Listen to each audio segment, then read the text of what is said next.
എന്തെങ്കിലും പറഞ്ഞിട്ടുണ്ടെങ്കിൽ നേരത്തെ വിളിച്ചു പറഞ്ഞോ. പിന്നെ തിരിച്ചു വന്നിട്ട് അഞ്ഞാറ് നിൽക്കല്ലേ. ഏയ് ഒന്നുമില്ല. ഡാ നിന്നല്ലേ തേങ്ങാനും വിളിച്ചിരുന്നോ? ആ ഇങ്ങോട്ട് മാറണമെന്നൊക്കെ പറഞ്ഞു. അച്ഛനോടൊന്ന് സംസാരിക്കാൻ പറഞ്ഞിട്ടുണ്ട്. അത് കുഴപ്പമുണ്ടാവില്ല, ഞാൻ സംസാരിച്ചോളാം. അല്ല ഇനിയിപ്പോൾ അവരുടെ കാര്യം എന്ത് ചെയ്യൂടാ? നോക്കാം, എന്തെങ്കിലും വഴി ഉണ്ടാക്കാം.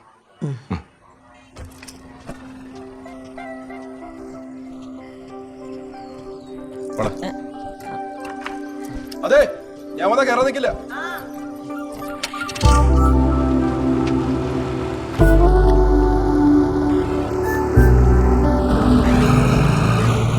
ചേട്ടാ ചേട്ടാ എന്നെ കൊണ്ട് ഈ സബ്ജക്റ്റ് എഴുതിയെടുക്കാൻ പറ്റില്ല. പറ്റില്ല എന്ന് പറഞ്ഞാൽ ഒരു രക്ഷയില്ലേ? വേറെ ആളെ പ്ലാനുണ്ടോ? ഞാനേ ഇച്ചിരി ഡിസ്റ്റൻസ് ആയിട്ട് വിഷ്വൽ കമ്മ്യൂണിക്കേഷൻ പഠിച്ചാൽ കൊള്ളാന്നുണ്ടായി. ഏട്ടാ ആ ഇട്ടത്രയുള്ള സ്കോപ്പും ഉണ്ടാവും. സ്കോപ്പൊക്കെ നമ്മൾ മിടുക്കുമല്ലോ ഇരിക്കുമല്ലോ ചേട്ടാ. എന്നാൽ മിടുക്കുണ്ടോ? അല്ല അത് ഇൻട്രസ്റ്റ് ഉള്ള ഏരിയ ആണല്ലോ, സെറ്റാക്കി എടുക്കാം നമുക്ക്. എന്നാ പോലെ ഡിസ്റ്റൻസ് ഒക്കെ എന്തിനാ ആക്കുന്നത്? അവിടെ ക്ലാസ് പോയിരുന്നു പഠിക്കും. ഫീസിൻ്റെ കാര്യങ്ങളൊന്നും നീ നോക്കട്ടോ. അല്ലടാ ഫീസിൻ്റെ അല്ല, എല്ലാ ദിവസവും കോളേജിലൊക്കെ പോയി വരണ്ടേ ചേട്ടാ. അച്ഛനൊരു കാര്യം പറഞ്ഞാൽ എൻ്റെ ചകളടിച്ചു വിളിക്കും. ഏട്ടാ അച്ഛനോട് പറയാൻ നിനക്ക് പറ്റില്ലെന്ന്. ഏയ് അത് പറയാൻ പറ്റൂല, കാരണം ഞാൻ നേരത്തെ ഇൻട്രസ്റ്റ് ഇല്ലാന്ന് പറഞ്ഞാണ് ഇതെടുത്ത്. ചേട്ടാ എങ്ങനെയെങ്കിലും ഒന്ന് അവതരിപ്പിക്കട്ടാ, രക്ഷപ്പെടാൻ വേണ്ടിയില്ലേ. എടാ ഇമ്മാതിരി ഉടായ്പ കാണിക്കാനാണെങ്കിൽ പരിപാടി നടക്കില്ല കേട്ടോ. ശശേട്ടാ ആ കഴിഞ്ഞണ്ടേ മറ്റേ അതിൽ കഴിക്കും. ആ ശരി. അല്ലടാ ഇത് ഉടായ്പൊന്നും അല്ലടാ, ഇത് ഞാൻ ശരിക്കും റിസർച്ച് നടത്തിയാണ്. ഇത് എനിക്ക് പറ്റുന്ന പരിപാടിയാണ്, സത്യം ഇട്ടു. എന്നാ പിന്നെ നീ വീട്ടിൽ കറങ്ങി തിരിഞ്ഞ് നടക്കാണ്ട് പരിപാടി പിടിച്ചു തരാൻ നോക്കിയിട്ട് ഞാൻ അച്ഛനോട് പറഞ്ഞു. ആ ആ ഓക്കെ.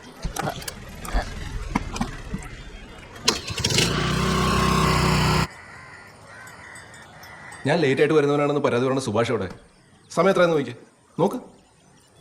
എത്തും ആളിറങ്ങിയിട്ട് കുറച്ച് സമയമായി. വല്ലവൻ്റെ കാര്യത്തിൽ തലയുടെ ഒരു ഗ്യാപ്പ് കിട്ടി കാണും, അതിൻ്റെ ഇടയിൽ കൂടെ അങ്ങ് കയറി പോയി കാണും. അല്ല നമ്മുടെ കമ്മിറ്റിയിൽ ഇങ്ങനത്തെ ഒരു കിടം വേണം, അറ്റ്ലീസ്റ്റ് എക്സിക്യൂട്ടീവ് എന്തെങ്കിലും ഒഴിവാക്കൂടെ? എടാ അങ്ങനെ എടുത്തോ പിടിച്ചോ എന്ന് പറഞ്ഞൊന്നും ഒരാളെ കമ്മിറ്റി ഒഴിവാക്കാൻ പറ്റില്ല. അതിനൊക്കെ തക്കതായ കാരണം വേണം. അത് കുഴപ്പമില്ല, നമ്മുടെ സുഭാഷല്ലേ, ഒരു ചാൻസ് വൈകാതെ അവൻ തന്നെ കൊണ്ടുതരും. അപ്പൊ ഒരു തട്ടം കേട്ടാ. ആ നമസ്കാരം. ഹാ ഇത് എവിടാണ് സുഭാഷേ? ഞാൻ വിചാരിച്ചു ശശിയേട്ടൻ ഇപ്പോഴൊന്നും എത്തില്ലെന്ന്. ഓ എന്താണ് നമ്മുടെ തെയ്യത്തിന് കുഴപ്പമൊന്നുമില്ല. അതിന് കുഴപ്പമൊന്നുമില്ല. നമുക്കേ താഴേക്കാവിലെ പുനരുദ്ധാരണം വൈകാതെ തുടങ്ങണം. അതാണ് നമ്മുടെ അജണ്ട. ആ ഈ സ്പോൺസർഷിപ്പ് നോക്കിയിരുന്നിട്ടാണല്ലോ ഇത്രയും ഡിലേ വന്നത്. രശീത് ഊറ്റും പിടിച്ച് പിരിവിന് ഇറങ്ങിയ മാത്രമൊന്നും ഒരു കാര്യം നടക്കാൻ പോകുന്നില്ലേ. അപ്പോഴാണ് ശശിയായിട്ട് റെഡി പറഞ്ഞത്. വേറൊന്നുമല്ല, ഇവിടുത്തെ ലിസ്റ്റിൽ പുതിയൊരു പൂജ കയറ്റുന്ന കാര്യമാണ്. അതായത് ഈ സന്തോഷവും സമാധാനവും ഇല്ലാത്ത വീടുകളിൽ ഇത് നടത്തിയാൽ അതൊക്കെ വരുമെന്ന് പറഞ്ഞ് നടത്തുന്ന ഒരു പൂജ. അല്ല ഈ പൂജ എന്ന് പറയുമ്പോൾ അങ്ങോട്ട് മനസ്സിലായില്ല. എടാ ഈ ബെഞ്ചിരിപ്പൊക്കെ കേട്ടിട്ടില്ലേ? അതിന്റെ നമ്മുടെ വർഷം അവിടെ അച്ഛൻ നടത്തുന്നു, ഇവിടെ വെളിച്ചപ്പാട് നടത്തുന്നു. ഗ്രഹപൂജ എന്ന് പേരുവിടാം. തരക്കേടില്ലാത്തൊരു പരിപാടി അത്. ഒരു വീട്ടിൽ നിന്ന് 10 വെച്ച് പിടിക്കാൻ പറ്റി കഴിഞ്ഞാൽ കാര്യങ്ങളൊക്കെ സ്മൂത്തായി പൊക്കോളും. ആൾക്കാരെ തുടങ്ങിയാൽ മതി. അങ്ങനെയാണെങ്കിലേ നമുക്ക് തെക്കേമുറിയിലെ കൃഷ്ണകുമാറിന്റെ വീട്ടിൽ തുടങ്ങാം. അവിടെ ചെറിയ പോവച്ചിലൊക്കെ ഉണ്ട്. ഞാനിപ്പോ അവിടെ ആയിരുന്നേ. അടിപൊളി. എന്നാ പിന്നെ അവിടെ ഒന്ന് കൂട്ടി നോക്ക്. നാളെ തന്നെ തുടങ്ങാലോ. എനിക്കൊരു അഭിപ്രായമുള്ളത്, കൃഷ്ണകുമാറിന്റെ വീട്ടിൽ നടത്തി കഴിഞ്ഞാൽ ലിസ്റ്റ് കയറ്റുന്നതിന് മുമ്പ് നമ്മുടെയൊക്കെ വീട്ടിൽ നടത്തി നന്നായിരിക്കും. കാശിട്ടുണ്ട് തന്നെ. താല്പര്യം ഉണ്ടെങ്കിൽ മറ്റംഗങ്ങൾ നടത്തിക്കോട്ടെ. അങ്ങനെ നമുക്കുള്ള റീച്ച് കിട്ടും. റിസൾട്ട് ഉണ്ടെന്ന് തോന്നിപ്പിക്കാൻ കഴിഞ്ഞാൽ പിന്നെ പരിപാടി വർക്കായി. അതുകൊള്ളാം. അല്ല ഈ ഫണ്ട് സെറ്റായി കഴിഞ്ഞാലേ നമ്മുടെ ഫണ്ടിനൊക്കെ അതൊന്നും എടുക്കാലോ അല്ലേ. നമ്മൾ മാത്രം അറിഞ്ഞാൽ മതി. നമ്മൾ മാത്രം അറിഞ്ഞാൽ മതി. അല്ല മുതൽ ചെറിയ ഡൗട്ട് ചോദിക്കേ. നമ്മൾ ഈ പൂജ നടത്തിയ റിസൾട്ട് ഉണ്ടാവുന്ന നാട്ടുകാരെ ധരിപ്പിക്കാനാണല്ലോ കാശ് മുടക്കി നമ്മുടെ വീട്ടിൽ തന്നെ നടത്തണമെന്ന് പറയണത്. അതെ, പക്ഷെ ഇതിനെ കൊണ്ട് റിസൾട്ട് ഇല്ലെന്ന് നമുക്കറിയാലോ. പിന്നെ നമ്മൾ വെറുതെ കാശുള്ളത് എന്തിനാ? എനിക്ക് ലോജിക്ക് കറക്റ്റായിട്ട് മനസ്സിലാവണം. സുഭാഷേ ഇതൊക്കെ ചൂന്ന് നോക്കാൻ നമ്മുടെ ഇടയിൽ തന്നെ ആളുണ്ട്. നമ്മൾ സ്ട്രേറ്റ് ആണെന്ന് അവർക്ക് തോന്നണം. മനസ്സിലായി? എടാ 10 പോണത് നോക്കണ്ട. നേരത്തെ പറഞ്ഞ എഫറിന്റെ കൂലി ഉണ്ടല്ലോ, അത് കിട്ടുമ്പോ ഈ 10-നേക്കാൾ കൂടുതൽ കൈ വരും. സുഭാഷേ ഒന്നും കാണാണ്ട് നമ്മൾ ഇതൊക്കെ ചെയ്യുമെന്ന് എനിക്ക് തോന്നുന്നുണ്ടോ? എന്നാ പിന്നെ ഇതൊക്കെ കൈയടിച്ച് പാസ്സാക്കിയല്ലോ.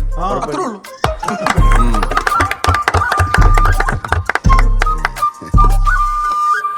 ഇയാളുടെ ഒരു ഒറ്റക്കെ ചുവടലാണ് കളി തോറ്റത്. മര്യാദ ചെയ്യേണ്ട കളിയായിരുന്നു. എടാ സൂര്യൻ കണ്ണിലടിച്ചോണ്ടല്ലേ എന്റെ ജഡ്ജ്മെന്റ് പാളിപ്പോയി. പിന്നെ സ്ഥലം ഒന്ന് മാറി.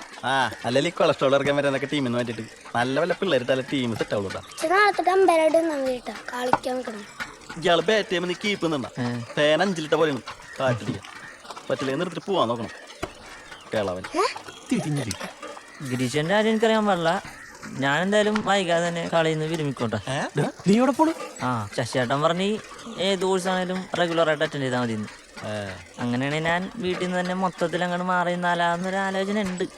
എടാ ഇക്കരെ നിൽക്കുമ്പോ അക്കരെ പച്ചയെന്ന് തോന്നും. പോകല്ലേ, ഞാനൊക്കെ പോയി പണി മേടിച്ച് പണ്ടറടങ്ങിയതാണ്. അതല്ലടോ, വീട്ടിലെ സെറ്റപ്പ് ശരിയല്ല. ഞാനായിട്ട് അങ്ങോട്ട് സിങ്കാവണ എത്ര ആണെന്ന് വെച്ചാൽ തട്ടുമ്പുറത്ത് ഒളിച്ചിരിക്കും. എസ്കേപ്പ് അടിക്കണ ഏറ്റവും നല്ലത്.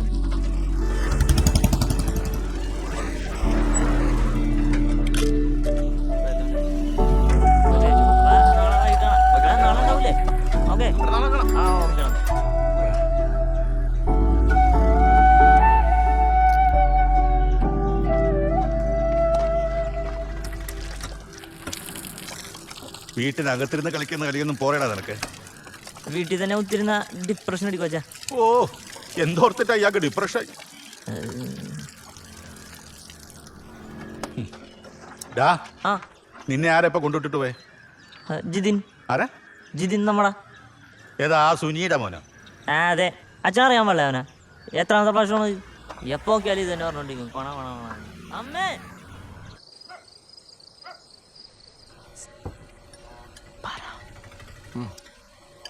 ആ കറിയും എടുക്ക. അത് ചിക്കനാച്ചാ. ഓ, പരിപ്പാണോ? കടല കഴിഞ്ഞു. ലിസ്റ്റിട്ടപ്പോൾ എഴുതാനും മറന്നുപോയി. അച്ഛാ, ആ മുട്ട എടുത്ത് മാറ്റി നല്ല ഉള്ളിക്കറി അച്ഛാ. കുറച്ചുകൂടെ.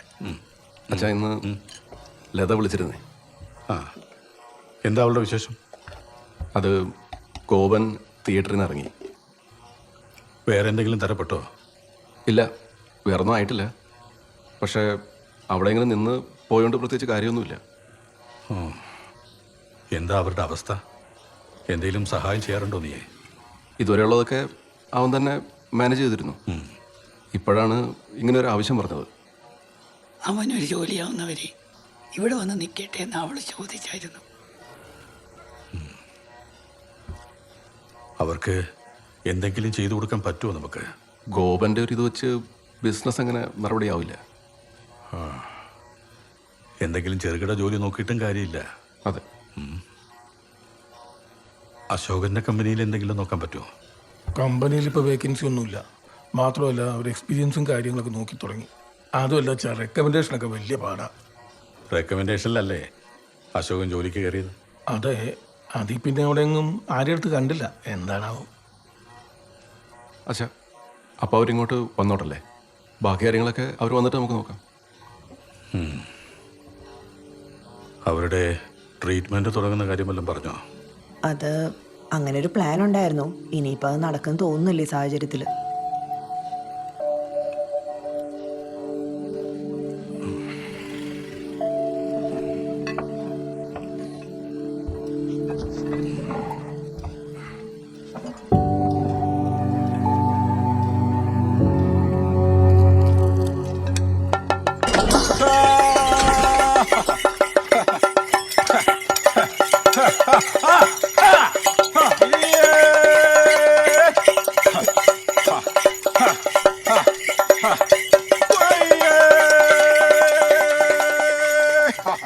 ഇവിടുത്തെ പ്രശ്നം മാറണമെങ്കിൽ ഈ വീട്ടിൽ മാത്രം പൂജ നടത്തിയാൽ മതിയാവും തോന്നുന്നില്ല. എന്തേ?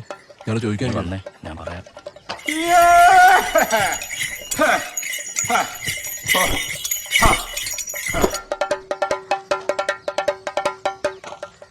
നിന്നോടായതുകൊണ്ട് പറയുക, നമ്മുടെ സ്വാതി ഒരു പയ്യനുമായിട്ട് അടുപ്പത്തിലാണ്.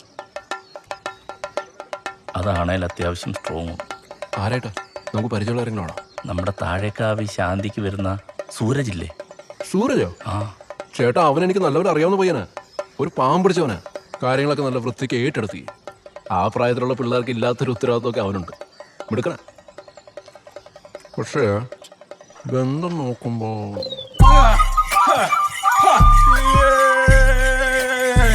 നിങ്ങളവിടെ കാര്യം പറഞ്ഞത് മനസ്സിലാക്കാൻ നോക്ക്. അത് ഏറ്റില്ലെങ്കിൽ എന്നോട് പറ. ഞാൻ അവനെ എങ്ങനെയെങ്കിലും ഇതിൽ നിന്ന് ഊരിത്തരാം. അതിന് നീ പറഞ്ഞാൽ അവൻ കേൾക്കുവോ? ഞാൻ പറഞ്ഞ കേൾക്കും. നമ്മുടെ കൂട്ടർ അലഞ്ഞിട്ട് പോലും ഒരു വേർതിരിവില്ലാതെയാണ് നമ്മൾ താഴേക്കാവിലെ കാര്യങ്ങളൊക്കെ നോക്കുന്നത്. ഈ നടത്താൻ ഉദ്ദേശിക്കുന്ന പുനരുദ്ധാരണം പോലും അങ്ങനെ നടന്നു. നമ്മുടെ നാട്ടിലത് ആചാരങ്ങൾ വരെ അവർക്ക് വേണ്ടി നമ്മൾ ചെയ്തു കൊടുത്തിട്ടുണ്ട്. അവിടം വരെ മതി, അതിൻ്റെ അപ്പുറത്തോട്ട് വേണ്ട. തൽക്കാലം ഇത് വേറെ ആരോടും പറയാൻ നിൽക്കേണ്ട. അതെ ഞാൻ നമ്മുടെ സുഭാഷിനോടൊന്ന് സൂചിപ്പിച്ചായിരുന്നു. കുഴപ്പമാവോ? തകർത്തു. എന്നാ പിന്നെ ചേട്ടന് പത്രത്തിൽ ഒരു പരസ്യം കൊടുക്കാൻ പറ്റില്ലായിരുന്നു. വായിക്കാത്തവരെങ്കിലും അറിയാണ്ടിരുന്നേ. ഇനി അങ്ങോട്ട് ആരോടും പറയാൻ നിൽക്കണ്ട. വിളിച്ചുകൂടെ ചേട്ടൻ കൂടെ.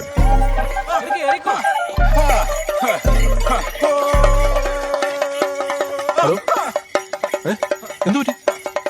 ഏത് ഹോസ്പിറ്റൽ? ഞാൻ എത്തി.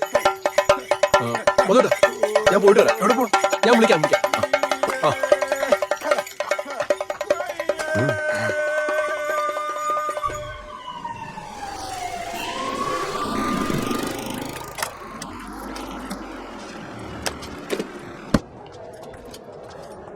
എന്താ പറ്റി? അറിയില്ലടാ, രാവിലെ എഴുന്നേറ്റപ്പോ തൊട്ടച്ഛന് നല്ല ക്ഷീണം ഉണ്ടായിരുന്നു. വലിയ മിണ്ടാട്ടം ഉണ്ടായില്ല. കുറച്ച് കഴിഞ്ഞ് മുറിയിലേക്ക് നോക്കിയപ്പോഴാണ് ആള് ബോധമില്ലാതെ കിടക്കണ കണ്ടത്. നീ പെട്ടെന്ന് എന്നാ ഡോക്ടറെ നോണ്ട്. പെട്ടെന്ന് ചെല്ല്. ഞാൻ ഒരു ഹാഫ് വരാം. സിസ്റ്റർ അങ്ങോട്ട് പോകും. ശരി. ഞാൻ കുറച്ചു നേരത്തെ ഐസിയുലാക്കിയ ഭരതനാരായണ. ആ, മനസ്സിലായി. ഞാൻ നേരത്തെ വന്നവരോട് പറഞ്ഞിരുന്നു, കുറച്ച് കോംപ്ലിക്കേറ്റഡ് ആണ്. സ്ട്രോക്ക് ആയതുകൊണ്ടേ ഒരു സൈഡ് കംപ്ലീറ്റ്ലി പാരലൈസ്ഡ് ആണ്. റിക്കവർ ആകാൻ കുഴപ്പമൊന്നും ഉണ്ടാവില്ലല്ലോ അല്ലേ? മാക്സിമം നോക്കാം. ശരി. പിന്നെ കൂടെ എപ്പോഴും ഒരാൾ ഉണ്ടാവില്ലേ, ബൈസ്റ്റാൻഡർ ആയിട്ട്? ഉണ്ടാവും. ശരി.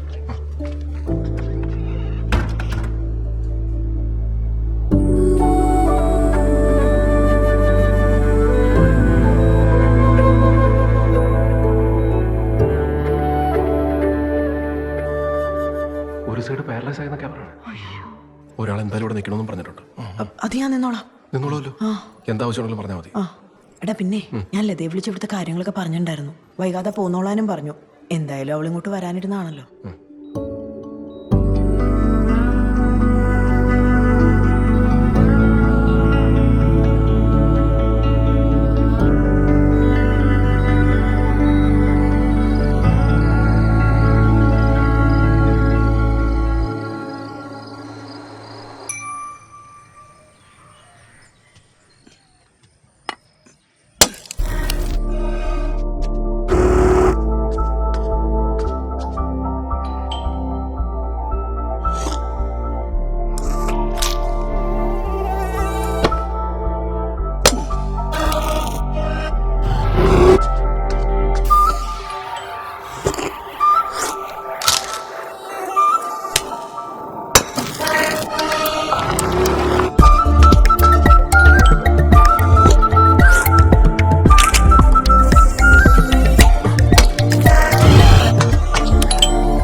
പപ്പടം വേണ്ടല്ലോ.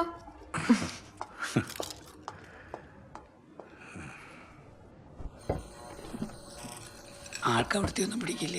അതുകൊണ്ട് ഭക്ഷണം 3 നേരം ശശി തന്നെയാണ് കൊണ്ട് കൊടുക്കുന്നത്. ചേച്ചിക്ക് ഒറ്റയ്ക്ക് പറ്റുന്നുണ്ടോ അവിടുത്തെ കാര്യങ്ങള്? നമ്മുടെ ഭാഗത്തുനിന്ന് ഒരാൾ വേണമെന്നേ ഉള്ളൂ. അവക്കായിട്ട് വലിയ പണിയൊന്നുമില്ല അവിടെ. അങ്ങോട്ടായാലും ഇങ്ങോട്ടായാലും രാത്രി യാത്ര ഒഴിവാക്കാൻ ഞാൻ എത്ര വട്ടം പറഞ്ഞിട്ടുണ്ട്. നിങ്ങൾക്ക് പകൽ വിളിച്ചത് തോന്നുന്നത് എന്താ പ്രശ്നം? അല്ല, പെട്ടെന്നുള്ള വെക്കേറ്റിംഗ് ആയതുകൊണ്ട് അഡ്വാൻസ് തിരിച്ചു തരാൻ ഓണർക്ക് കുറച്ച് ടൈം എടുത്തു. എന്നിട്ട് മൊത്തം കാശ് കിട്ടിയോ? കിട്ടി, പക്ഷേ ഷിഫ്റ്റിങ്ങുള്ള വണ്ടി വിളിച്ചപ്പോഴേക്കും അത് മൊത്തം തീർന്നു. വെള്ളം വെച്ചാൽ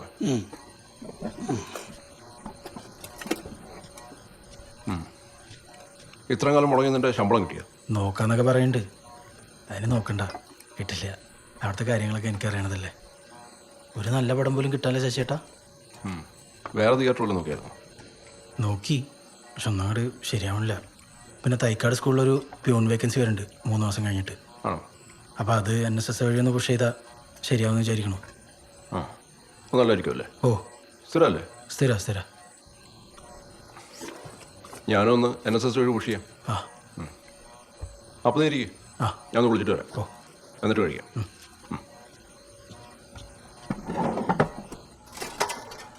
എടാ, നീ തോർത്തുകൊണ്ടെടുത്ത് വെച്ചേ. എണ്ണ കുപ്പിയോടാ വച്ചത് കാണും. അവിടെ കാണും നോക്ക്. ആ ഗോപന്റെ കാര്യം എത്രയും വേഗം ശരിയാക്കണം. അമ്മേ, ഞാനത് നോക്കുന്നുണ്ട്.